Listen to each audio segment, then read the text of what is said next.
Bom, boa noite a todos.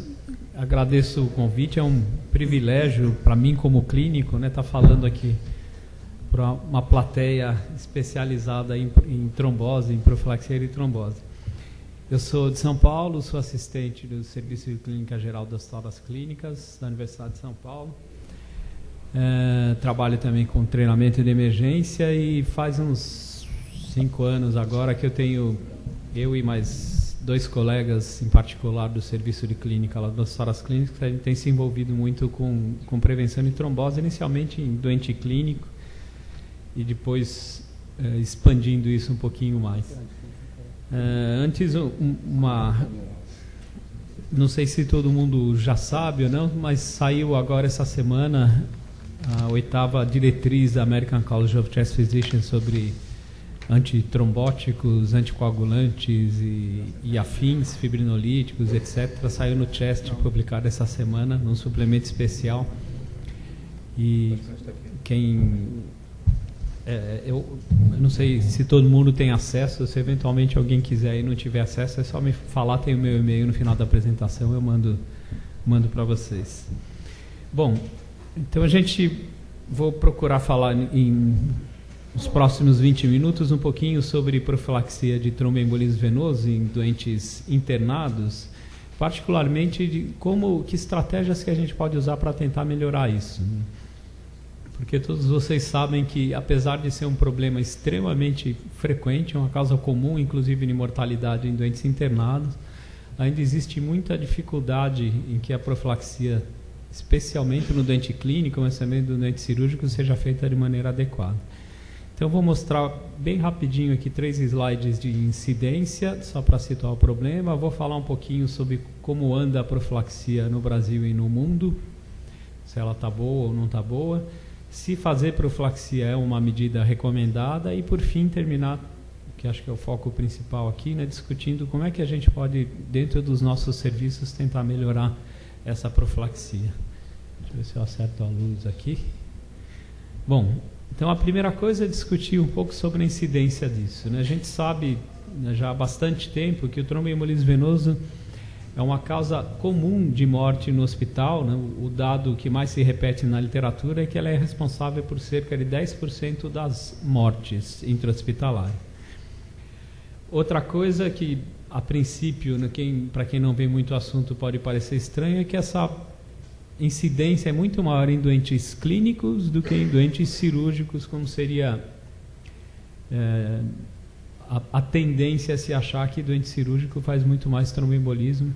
Isso não é verdade. O doente clínico, talvez pela própria característica dele ter vários fatores de risco, principalmente nos dias de hoje, interna doente mais idoso, com câncer, com ICC, com DPOC, muitas vezes já teve uma trombose.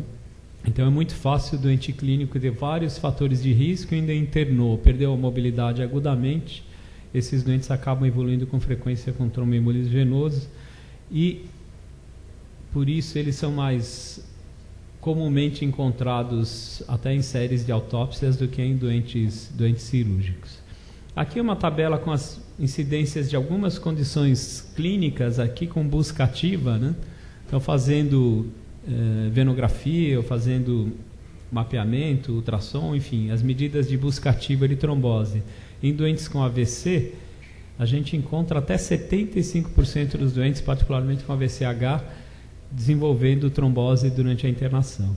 Em ICC isso chega a 70%, infarto 63%, síndrome nefrótica 40%, internação em UTI e doença respiratória por volta de 30%. É claro que a maioria dessas tromboses vão ser distais, não vão dar sintoma nenhum, não vai ter repercussão nenhuma, mas alguns desses doentes vão ter TVP, outros vão evoluir com embolia de pulmão, com hipertensão pulmonar crônica ou com síndrome pós-trombótica e, pior de tudo, muitos vão ter uma embolia pulmonar fatal. E, pior ainda, muitas vezes a gente nem fica sabendo que esses doentes tiveram uma embolia de pulmão e morreram de embolia de pulmão fatal. Estava conversando lá fora com um colega aí, Todo mundo ouviu falar da Ruth Cardoso, que morreu, teve internada, fez um cateterismo, não tinha nada e teve uma morte súbita em casa. Será que ela morreu de infarto mesmo? Eu tenho minhas dúvidas, né? 77 anos, uma internação recente, teve uma perda de mobilidade, ela pode muito bem ter tido uma embolia de pulmão, não foi suspeitado clinicamente e ninguém vai ficar sabendo porque ela não fez autópsia e vai ficar por isso mesmo. Então esse é um problema de a gente falar em profilaxia de trombose, porque muitas vezes esses doentes não são identificados, né? E aí fica se achando que o problema é menor do que na realidade ele é. Em cirurgia as incidências variam, né? Em cirurgia geral, TVP proximal por volta de 20%, perdão, TVP total, a proximal, né, mais relacionada com embolia, 7%. Se for cirurgia oncológica, essas incidências aumentam. E no doente ortopédico, né, a incidência altíssima de trombose, então artroplastia de joelho, com busca ativa até 85% de trombose venosa profunda e 10% de embolia de pulmão, e o quadril menos trombose total, mas mais embolia de pulmão, porque aqui nessas tromboses tem muito mais trombose proximal. Então, um problema extremamente frequente, importante, causa de morbidade e mortalidade nos doentes internados. Portanto, se deveria fazer profilaxia em todo mundo que tem risco, né? Mas a gente vai ver que nem sempre isso acontece. Então, eu vou mostrar alguns dados. Esse aqui, por exemplo, é um estudo americano recente, né, publicado em 2004. Um registro de 183 hospitais americanos, com quase 5.500 pacientes. Foram pacientes que tiveram suspeita, foram fazer um ultrassom e se confirmou que eles estavam com TVP. Ou seja, doentes que tinham um risco, né, de algum fator de risco, algum motivo, e que desenvolveram trombose venosa profunda. Desses doentes, pouco mais de metade, 2.726, estavam internados quando a sua TVP foi diagnosticada. Então seriam doentes internados, obviamente com fator de risco para trombose, porque eles tiveram trombose. Todos deveriam estar recebendo profilaxia, né? 100% deveria estar recebendo profilaxia, e quando isso foi avaliado, se viu que menos de metade, só 42% desses doentes receberam algum tipo de profilaxia, sem entrar inclusive em detalhes se essa profilaxia era adequada ou não. Falamos dos Estados Unidos, aqui um estudo na Suíça, foi um corte, né, uma avaliação de um dia em 8 hospitais na Suíça. Foram identificados, aqui no caso a exemplificação de doentes clínicos, 1.100 quase doentes clínicos. Desses foram considerados pelos critérios de estudo como sendo candidatos à profilaxia 664, né, deveriam estar recebendo profilaxia, e de novo, né, menos de metade, um valor muito parecido com o americano, 43,5% estavam recebendo profilaxia. Também um estudo bastante recente, de 2005. Aqui no Reino Unido, foi uma avaliação durante 2 anos, em 2 hospitais escola. Teoricamente deveria fazer tudo direitinho, né? Inglaterra, hospital escola. Nesse período, 1.062 pacientes candidatos, pacientes clínicos candidatos à profilaxia de trombose, e 28% estavam recebendo profilaxia. Se fosse ver se a profilaxia era correta, baseada nas diretrizes do American College of Chest Physicians, só 22% estavam recebendo profilaxia. Muito ruim, né? Então os autores consideraram que estava muito ruim a situação, fizeram uma palestra educativa para essas pessoas, e depois de 6 meses repetiram a avaliação. Será que uma palestra educativa foi suficiente para melhorar a profilaxia? Não, né? Não adiantou nada, né? Aumentou de 28% para 31%, que não é significativo. A única coisa que teve algum efeito é que quem já fazia passou a fazer um pouquinho mais correto, né? Então a correção da profilaxia aumentou de 21% para 30%. Mas a grande maioria dos doentes dos médicos continuou sem fazer profilaxia. Isso já é uma primeira lição para a gente, de que a educação continuada ela é importante, ela precisa ser feita, mas ela sozinha não resolve o problema de mudar esse panorama de profilaxia e trombose.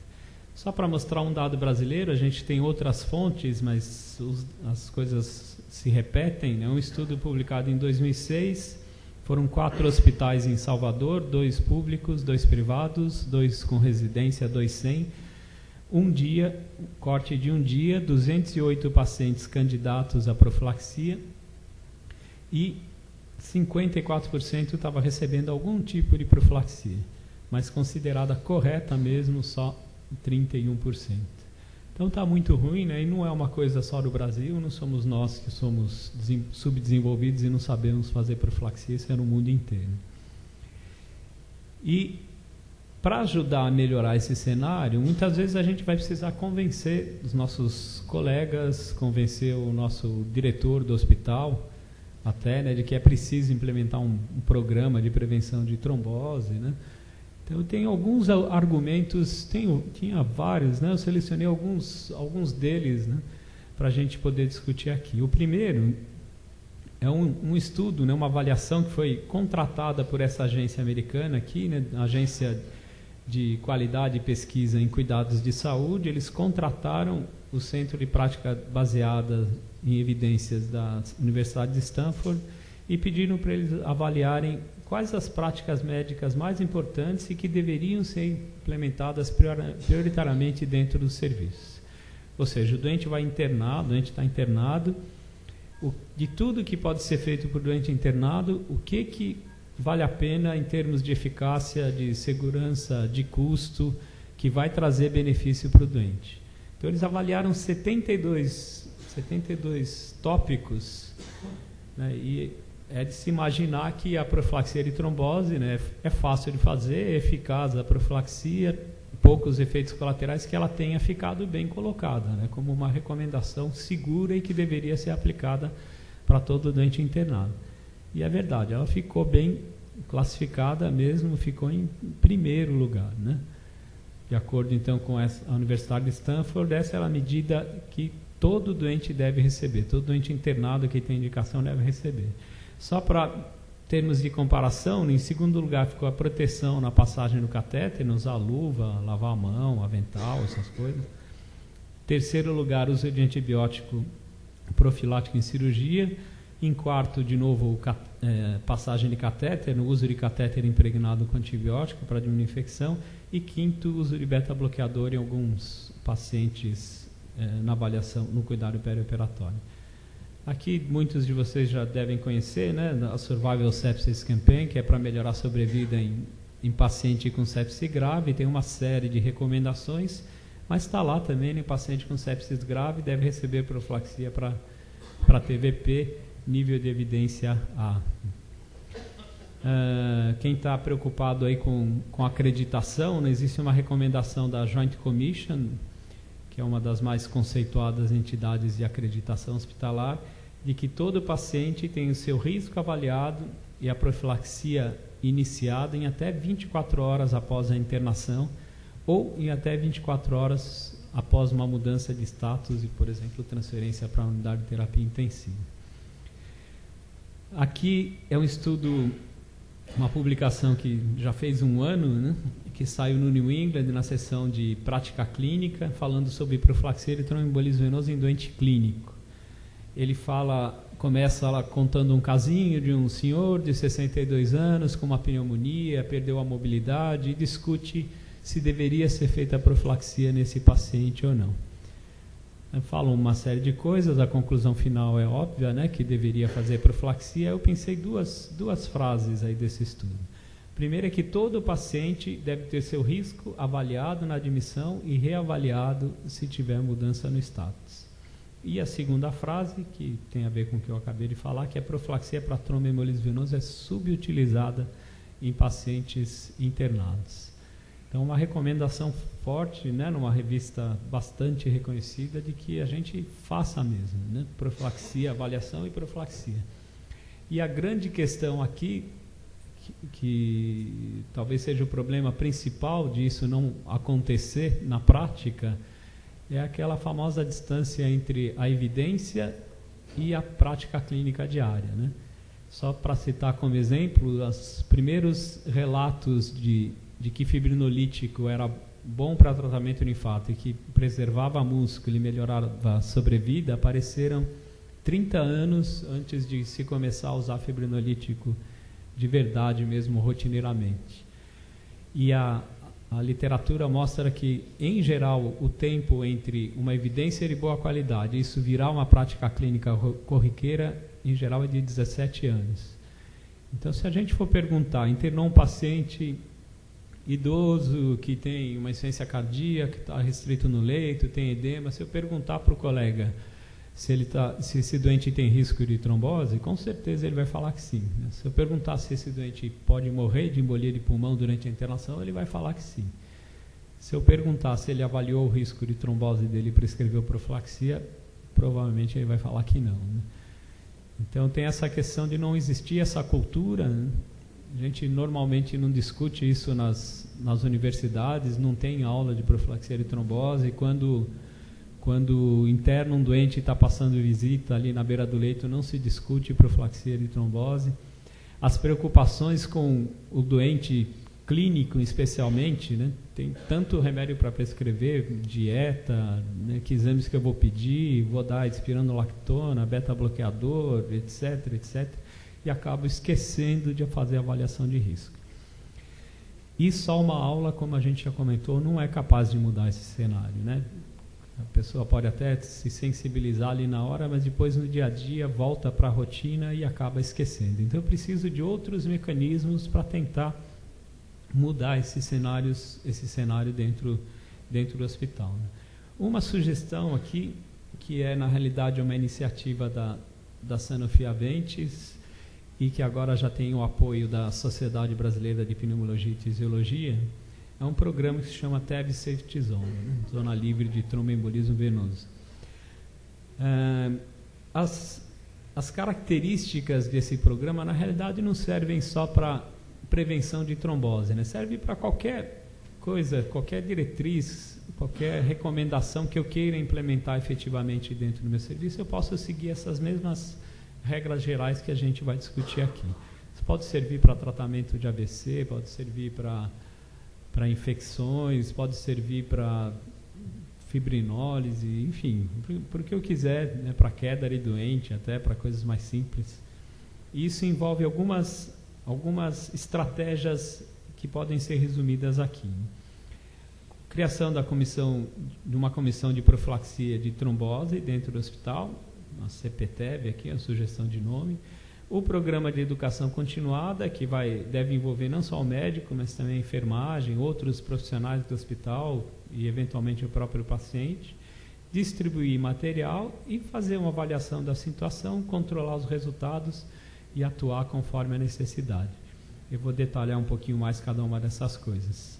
Na realidade, né, antes da criação da comissão, que eu considero, não só eu, a literatura considera o mais importante de tudo, eu preciso ter alguém dentro do hospital que acredite nisso. Alguém dentro do hospital, um grupo ou uma pessoa que seja, inicialmente, que acredite que vale a pena fazer profilaxia de trombose, que esteja a fim de lutar pelo seu serviço, pela melhora no seu serviço. A segunda coisa que vai ter que acontecer, se essa pessoa não for o diretor ou o chefe do hospital, vai ser convencer a diretoria de que vale a pena fazer profilaxia, que precisa, que isso é uma boa prática, que eu vou estar cuidando melhor do meu doente, que isso vai salvar vidas. Não falei aqui de custo-benefício, de custo-eficácia, mas tem estudos mostrando que você pode até economizar dinheiro tomando esse tipo de iniciativa. Muitas vezes, para convencer a diretoria do hospital e para convencer o colega também, eu preciso fazer algum estudo como os que eu comentei aqui de corte, que é um estudo muito fácil de fazer, né? Que a primeira resposta que a gente em geral tem dos colegas é falar, não, mas eu avalio o risco, né? Quando tem risco de trombose eu faço profilaxia. E muitas vezes naqueles casos gritantes faz mesmo, né? O doente tem câncer, já teve embolia de pulmão, está totalmente restrito no leito. Nesse, muitas vezes o colega lembra, né? O problema são aqueles outros doentes que têm risco e a gente não está enxergando. Então, às vezes, pegar um dia no hospital, as pessoas que estão internadas, usar os critérios que existem, ou de diretriz brasileira, ou diretriz internacional, de avaliação de risco, e mostrar que certamente a profilaxia não vai ser tão boa quanto se imagina. O passo seguinte e mais importante de todos é a criação da comissão de profilaxia de tromboembolismo venoso. Porque se eu quero mudar a conduta dentro do meu serviço, eu preciso ter uma atitude proativa, né? Eu tenho que ir atrás, eu tenho que fazer como a CCIH faz, né? Que vai lá todo dia de manhã, olha o doente, tem infecção, não tem, que antibiótico está tomando, tem cultura, não tem cultura, precisa mesmo desse antibiótico, não precisa. Claro que isso vai dar problemas, né? Eu botei aqui, né, que o principal problema é como conscientizar e controlar os colegas médicos, né? Quem viveu a implementação aí da CCIH uns 20 e poucos anos atrás, sabe bem do que eu estou falando, né? Internava um doente lá com uma infecção, você pegava o antibiótico mais recente que tinha, que você não queria que o teu doente corresse o risco de não ser bem tratado, só que aí chegava a CCH no outro dia e falava, não, mas por que você está dando esse antibiótico? Cadê a cultura? Ele estava internado, não estava? Não tem indicação, não vou mais liberar esse antibiótico para você. Isso dava maior confusão, né? As maiores brigas, é um absurdo, não posso prescrever o que eu quero para o meu paciente, isso é antiético, é isso e aquilo. Mas tinha um lado da CCIH, né? De preservar o antibiótico, de deixar isso para um doente que fosse mais grave. E com o passar do tempo isso foi mudando, né? Nos lugares onde funciona bem, em muitos lugares a CCIH funciona bem, acontece o contrário agora, né? O colega está lá com um doente internado, o doente faz uma pneumonia e fala, acho que eu vou ligar para o pessoal da CCIH, ver o que eles acham, que antibiótico eu dou, o que eu faço. Então isso a gente imagina que vai acontecer com essa comissão também, né? Eu falar lá para o cirurgião que ele tem que prescrever heparina para o doente dele, muitas vezes antes até da cirurgia, né, para aumentar a proteção se for um doente de muito alto risco, isso com certeza vai dar briga, né? O anestesista que vai fazer uma peridural também não vai querer que dê heparina antes, mesmo que eu obedeça às recomendações internacionais sobre o uso em bloqueio, né? Então esse tipo de dificuldade com certeza vai ter, mas só indo lá todo dia, avaliando todo dia os doentes, vendo quem tem risco, alertando o colega que o doente dele está em risco, ou ao contrário, que ele está prescrevendo heparina para um doente que tem contraindicação, ele não devia estar fazendo isso. Então esse tipo de atitude proativa e de ver todos os doentes é fundamental. E é claro que sozinho também eu não vou conseguir fazer isso, né? E eu vou precisar muito da ajuda de outros profissionais, né? Por isso a recomendação de que essa comissão seja multidisciplinar, que tenha médico, mas que tenha também enfermeira, que tenha farmacêutico clínico. Os fisioterapeutas se interessam, né, na profilaxia de trombose, eles podem ajudar em identificação do doente de risco, assim como podem ajudar no tratamento desses doentes, se os doentes não têm como caminhar, né? Então também é fundamental a participação de outros profissionais, particularmente da enfermagem, porque elas estão em todos os setores do hospital, elas já habitualmente conversam com os pacientes, avaliam os pacientes, perguntam coisas que a gente não costuma perguntar, se usa anticoncepcional, ver se tem varizes, se já teve trombose, se não teve. Então é um profissional que, se a gente investir e fizer a educação continuada para a enfermagem, vai poder ajudar muito na avaliação desses doentes e na melhora da qualidade. Essa comissão então vai ter que identificar o doente de risco que não está fazendo profilaxia, alertar o colega da necessidade da profilaxia e orientar, disponibilizar ferramentas simples, né, para avaliação do risco, então algoritmos que ajudem e facilitem o médico a avaliar o doente, identificar o doente, facilite a prescrição. Se tiver prontuário eletrônico, alerta eletrônico, não existe estudo mostrando que alerta eletrônico, tem um estudo de 2005 no New England, melhorou a utilização de profilaxia, diminuiu o evento, diminuiu mortalidade dentro do hospital. Essa comissão vai servir também para suporte de dúvidas, é isso que a gente espera, né, no futuro próximo, E ela vai ter que registrar esses dados, fazer avaliações periódicas para ter controle de qualidade e principalmente retornar esses dados para o colega, para ele se sentir envolvido no processo e ver que a coisa está andando e está melhorando. Dentro da educação continuada, posso pensar em várias coisas. Aqui é uma sugestão que faz parte desse programa TEB Safety Zone, que tem o patrocínio e a ajuda da Sanofi Aventis, em que você pode fazer uma palestra só de diretriz em doente clínico, para avaliar doente clínico, como é que eu avalio o risco, discute caso clínico, como é que eu faço a profilaxia, outra só para doente cirúrgico. Tem esses 3 projetos nasceram dentro do serviço de clínica das Hospitais Clínicas da Universidade de São Paulo. Vou falar rapidinho deles: o Internação 1, Internação 2, Internação e Enfermagem. São, como eu falei, então, uma parceria com o Hospital das Clínicas. Tem todo um material teórico, né, para os participantes. São grupos pequenos, de por volta de 25 pessoas, em que se discutem casos clínicos, tudo baseado em diretrizes atuais, e que a profilaxia de trombose é só uma parte do tema. Por exemplo, no módulo 1, que é o módulo clínico, a gente discute insuficiência cardíaca, exacerbação de doença pulmonar obstrutiva crônica e pneumonia adquirida na comunidade, que são causas extremamente comuns de internação. E durante a discussão iterativa desses casos, vai falando sobre a profilaxia de tromboembolismo venoso. O módulo 2, que é cirúrgico, de cuidados perioperatórios, então ele fala de tudo, né, desde história, exame físico, o que é importante ver, que exames que eu peço, como é que eu avalio o risco cardiovascular, risco de infecção, risco de complicação renal, pulmonar e risco de trombose, e como é que eu faço a prevenção dessas possíveis complicações no doente que vai ser operado.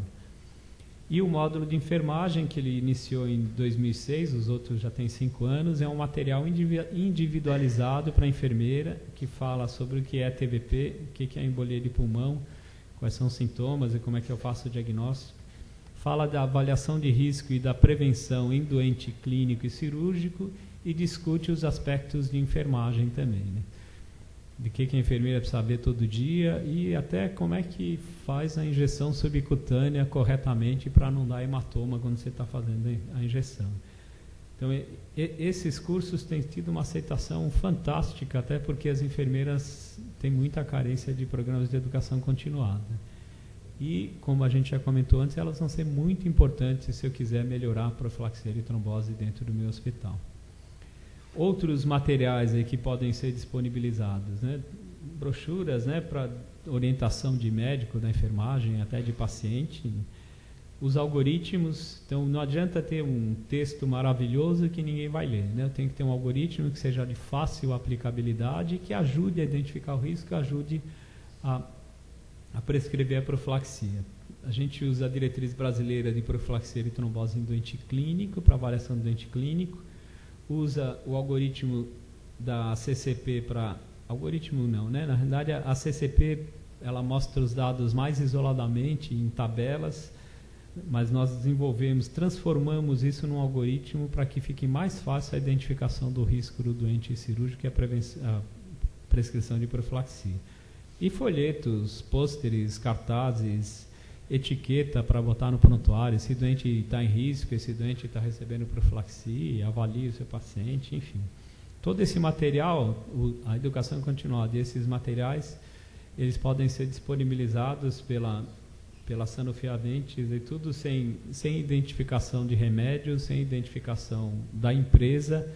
Cada serviço pode, sei lá, quiser botar o seu logo, quero o seu algoritmo clínico, quero os dois, quero um de um lado e outro do outro do papel, quero etiqueta desse jeito, quero cartaz daquele jeito.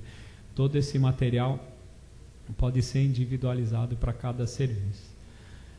E isso vai permitir, né, tendo todo esse controle, né, relatórios de aderência ao programa, avaliação da qualidade de profilaxia. Se eu fizer um controle mais a longo prazo, né, desses doentes, ver se eles reinternaram, se tiveram trombose, se não tiveram, quando tiveram, comparar o antes e depois. Se eu fiz um corte antes do programa, implemento o programa e faço um corte depois para ver se melhorou. E criar um banco de dados que vai servir inclusive para pesquisa e para publicações. Isso daqui também já está sendo desenvolvido, e no segundo semestre deve ter um banco de dados já disponível via internet para quem estiver participando disso e quiser registrar seus dados para depois ter acesso para pesquisa e para publicações. Acho que já falei o suficiente e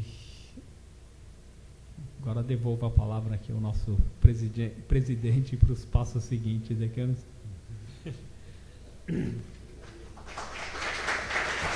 Obrigado.